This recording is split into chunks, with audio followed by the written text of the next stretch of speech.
Bienvenidos de vuelta a Contrapoder 3.0 con José Antonio Colinas y Esteban Hernández. Y en esta oportunidad vamos a conversar con Arturo Solórzano. Él es economista, empresario, además profesor universitario nicaragüense. Buenas tardes, Arturo, ¿cómo estás? Buenas tardes, ¿todo bien? Buenas tardes, Aquí, Arturo. Un placer tenerte acá en Contrapoder 3.0. Bienvenido.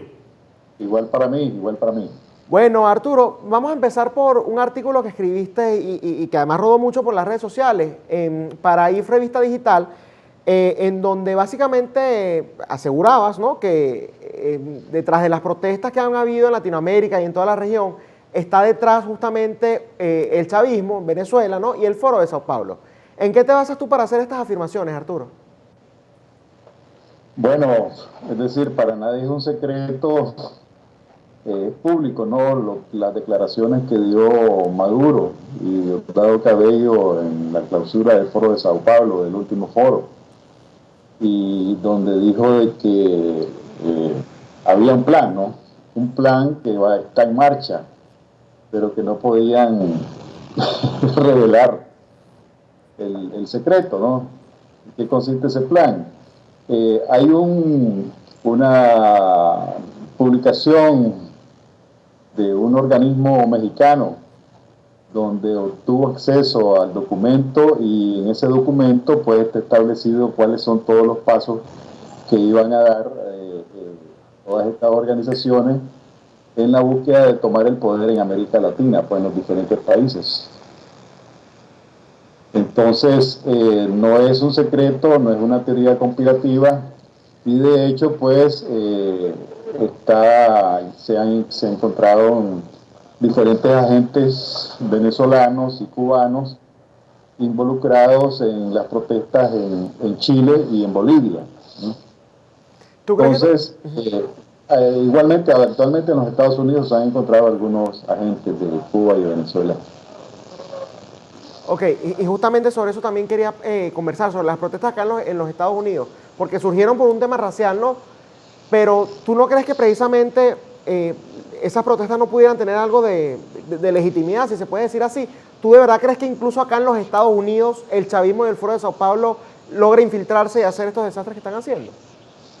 Mira, es que el chavismo es una de las puntas de lanza, pero hay diferentes. Es decir, recordémonos que en el Foro de Sao Paulo hay una cantidad de organizaciones, de ONGs, de movimientos de diferentes tipos. Es decir, ahí hay ambientalistas, hay feministas, hay gente que está planteando lucha contra la desigualdad, contra el racismo, el indigenismo, es decir, es una cantidad de diferentes tipos de movimientos, ¿verdad?, que están ahí, pero que en el fondo, ¿verdad?, la mayor parte de esos movimientos están infiltrados por la izquierda marxista, ¿no? Entonces, ellos están tomando cualquier oportunidad, ¿verdad?, de protesta, ya sea en cualquiera de esos frentes, porque son diferentes frentes.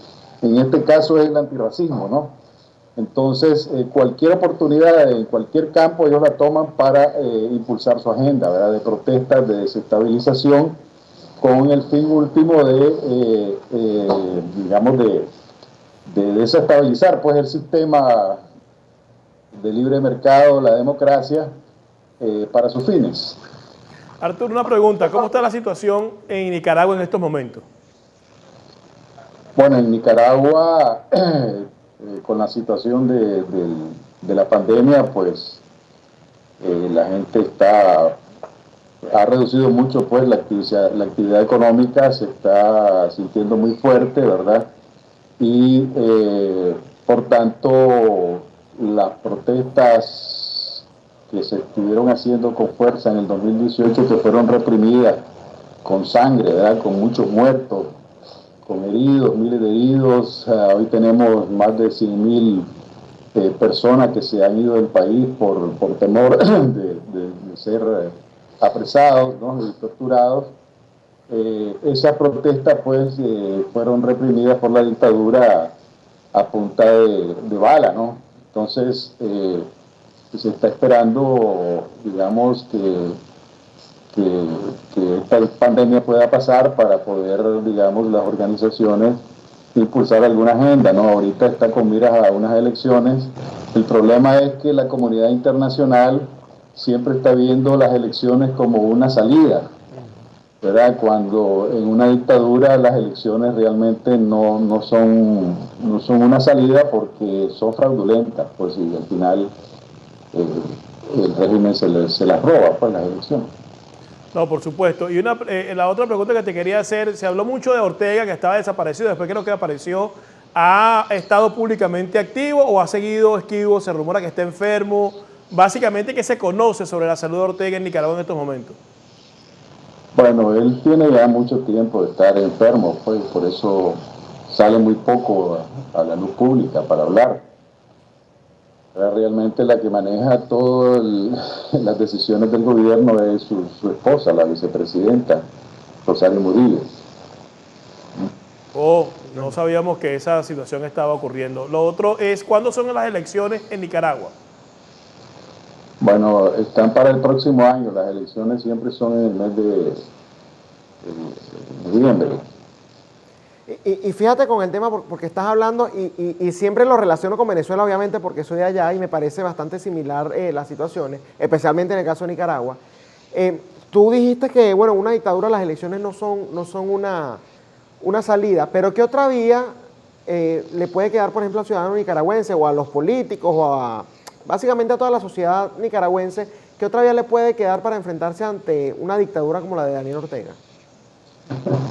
Es lo mismo que le pasa a los venezolanos, lo que le ha pasado a los cubanos. Pues realmente, ¿qué opción puede tener los ciudadanos cuando existe un régimen represivo, ¿verdad?, que no permite oposición y que se roba las elecciones cada vez que puede? Entonces, no hay ninguna salida, realmente, no hay ninguna salida. La salida violenta, pues aquí la mayor parte de la gente la rechazan porque Nicaragua ha vivido muchos conflictos por eso, con una gran cantidad de muertos, y la solución puede salir peor que lo que es es decir, es muy contraproducente, pues, pero la realidad es que yo creo que ya la comunidad internacional debería de ver este hecho, ¿no?, de que los pueblos no pueden acceder a ser libres sin una ayuda consistente, fuerte, pues, de parte de la comunidad internacional para obligar a esas dictaduras que no son legítimas representantes de sus pueblos a salir del poder. O sea, que tú estarías de acuerdo que la comunidad internacional buscara una salida de fuerza, por ejemplo, en el caso de Cuba, Nicaragua y Venezuela.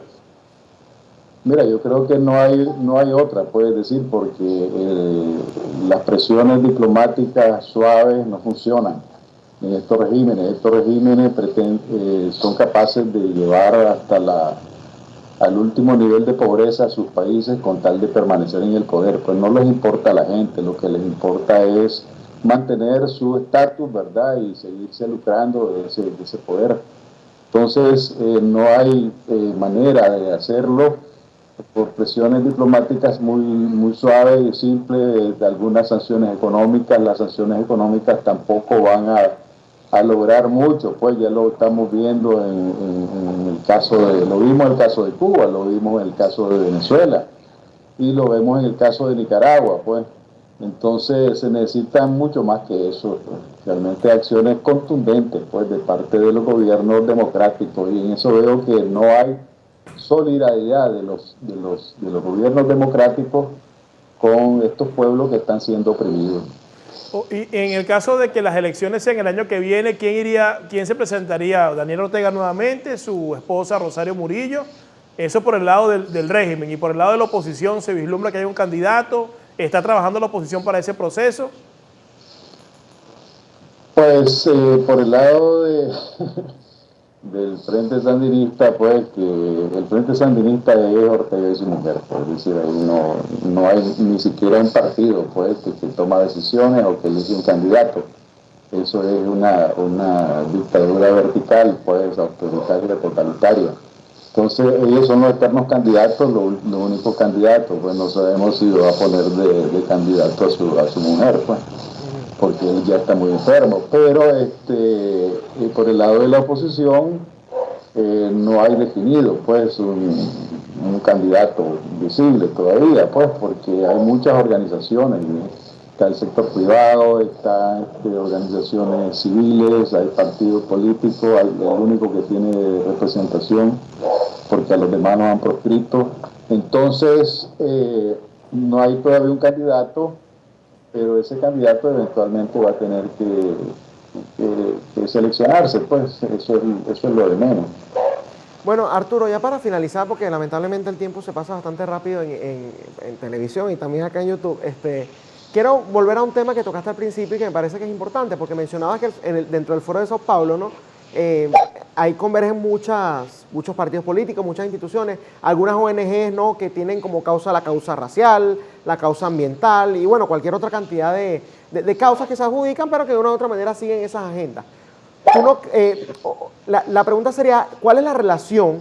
¿No? ¿Por qué la izquierda trata de adjudicarse esas campañas que quizás son legítimas, ¿no? Por ejemplo, el tema de la discriminación es una campaña legítima. El tema de por lo menos no contaminar puede ser una campaña legítima. ¿Por qué la izquierda trata de adjudicarse todas esas campañas y meter la agenda en asuntos como esos?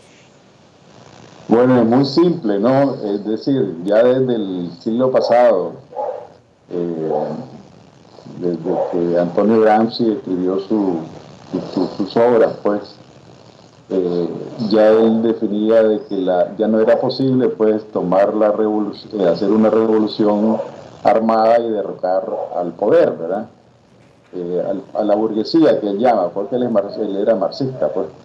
Y posteriormente, pues, han venido después de la caída, pues, del muro de Berlín, la implosión del sistema socialista, pues los marxistas empezaron a cuestionarse todas las dogmas y teorías de Marx y digamos que desecharon todas esas los métodos de tomar el poder por la fuerza, las guerrillas y todas esas cosas. Entonces empezaron a trabajar en el campo social, es decir, el método ya no sería la fuerza, ¿verdad?, sino penetrar todas las diferentes tipos de organizaciones sociales y de ahí librar la batalla, principalmente las instituciones educativas, pues las escuelas, las universidades, para adoctrinar a la juventud especialmente, ¿verdad? Y poco a poco que esta juventud que va, luego que sale de ahí, van tomando ya empleos en diferentes